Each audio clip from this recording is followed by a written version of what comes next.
दोस्तों, आप मेरे स्क्रीन को देख के सोच रहे होंगे, ना तो मैं आपको कोई चार्ट दिखा रहा हूँ और ना ही कोई सपोर्ट रेजिस्टेंस है यहाँ पे। मैं आपको दिखा रहा हूँ Q3 कॉन कॉल की ट्रांसक्रिप्ट, क्योंकि मैं कोई भाव का खिलाड़ी नहीं हूँ जो भाव को देखकर एंट्री और एग्ज़िट करूँ। और वैसे भी भाव तो आप रोज़ देख ही रहे हो, कभी ऊपर जा रहा है कभी नीचे, और अभी तो लगभग आधा ही हो गया है ये। इसीलिए आप इस वीडियो पे आए भी होंगे कि भाई क्या करें, स्टॉक तो आधा हो गया है। आधे लोग तो भाग ही गए होंगे, जो लॉन्ग टर्म वाले हैं वो ही टिक रहे होंगे अभी इस स्टॉक के अंदर। और ये बातें तो आपने बहुत जगह सुनी भी होगी, लॉन्ग टर्म वाले। लेकिन लॉन्ग टर्म का मतलब ये थोड़ा ही है भाई किसी भी स्टॉक में लॉन्ग टर्म में बने रहो तो भाई पैसा बन जाएगा, ऐसा भी नहीं है। तो आपको किसकी सुननी है? आपको ना मेरा सुनना है ना किसी फंड मैनेजर का, क्योंकि कोई बड़े से बड़ा फंड मैनेजर भी अगर रिसर्च रिपोर्ट पब्लिश करता है तो वो भी कंपनी की सुनता है। भाई कंपनी जो है क्या बोल रही है, कंपनी का जो मैनेजमेंट है वो क्या बोल रहा है। अगर कंपनी ने कोई गाइडेंस दी है उसी के आधार पे बड़े से बड़ा फंड मैनेजर भी अपनी रिपोर्ट जो है निकालता है, ठीक है। तो उसके हिसाब से हमें कंपनी की ही सुननी चाहिए। अगर कंपनी बोल रही है कि भाई हमारा नुकसान हो रहा है, हमारी कंपनी में बिजनेस में कोई प्रॉब्लम है, तो भाई फिर चाहे आप किसी भी भाव पे वहाँ से आपको निकल जाना चाहिए। और अगर कंपनी बोल रही है हमारा बिजनेस अच्छा जा रहा है, सब कुछ बढ़िया चल रहा है, तो आपको बने रहना चाहिए। अभी तो ये वार चल रहा है और बियर मार्केट तो है ही, उसकी वजह से देखो लगातार सब कुछ नीचे ही आ रहा है, सब कुछ गिरता ही जा रहा है।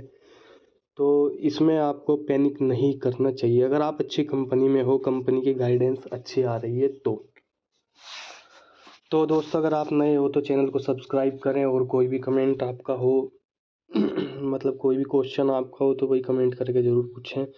तो भाई ये जो ट्रांसक्रिप्ट है कॉन कॉल की, तो इसको ये इंग्लिश में आती है यहाँ पे, तो मैं इसको भाई आसान भाषा में एआई की मदद से जो है मैंने इसको हिंदी में कन्वर्ट कर लिया है, ताकि आपको भी आसानी रहे समझने में और मुझे भी समझाने में आसानी रहे। तो इसको हम कर लेते हैं हिंदी में।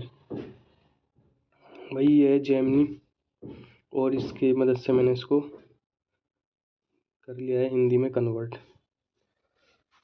तो ये कार्टेक लिमिटेड की Q3 FY26 earning conference call का ट्रांसक्रिप्ट है, जो कि 28 जनवरी को ये हुई थी।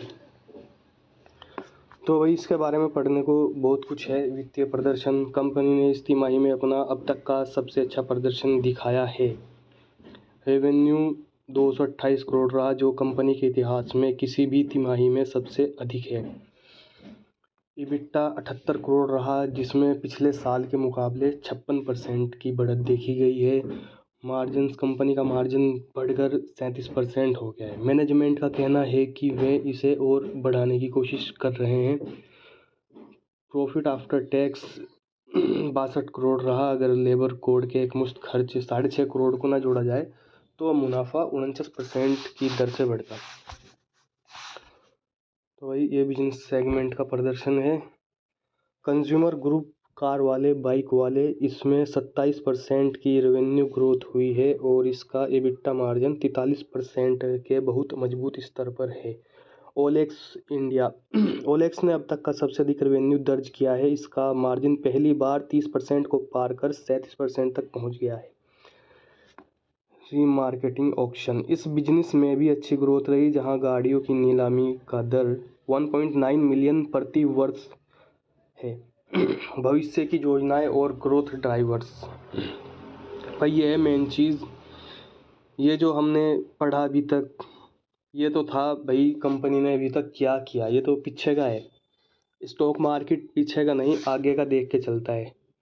तो आगे क्या होने वाला है, अब हमें क्या करना है, तो ये मेन जो है ना भविष्य के बारे में जो इन्होंने बताया है, इसके आधार पे हमें एक्शन लेना होता है कि आगे हमने क्या करना है। तो भाई इस पर देखते हैं एक नज़र। एलिट बायर प्रोग्राम, ओलेक्स पर एलिट बायर प्रोग्राम बहुत सफल रहा है और मैनेजमेंट इसे भविष्य में रेवेन्यू का एक बड़ा जरिया मान रहा है। तो यानी कि भविष्य में भाई अच्छी ग्रोथ होगी, तो इससे इन्वेस्टर को एक कॉन्फिडेंस मिलता है कि भाई बने रहो, अभी स्टॉक में रिवर्स करेगा। मार्केट लीडरशिप, कंपनी के पास हर महीने लगभग 8.5 करोड़ यूज़र आते हैं, जिनमें से 95% ऑर्गेनिक बिना विज्ञापन के होते हैं। भाई हर कंपनी अपने विज्ञापन पे खर्चा करती है, तो इनका 95% तो भाई बिना विज्ञापन के आ रहे, तो यानी कि कितना अच्छे से इनको ऑपरेटिंग लेवरेज भी मिलता है। तो कंपनी को यानी कि फ़ायदा ही होगा भाई, और कंपनी भविष्य में अच्छा करेगी। एसयूवी का प्रभाव, भारतीय बाजार में लोग अब छोटी कारों की बजाय महंगी एसयूवी ज़्यादा खरीद रहे हैं।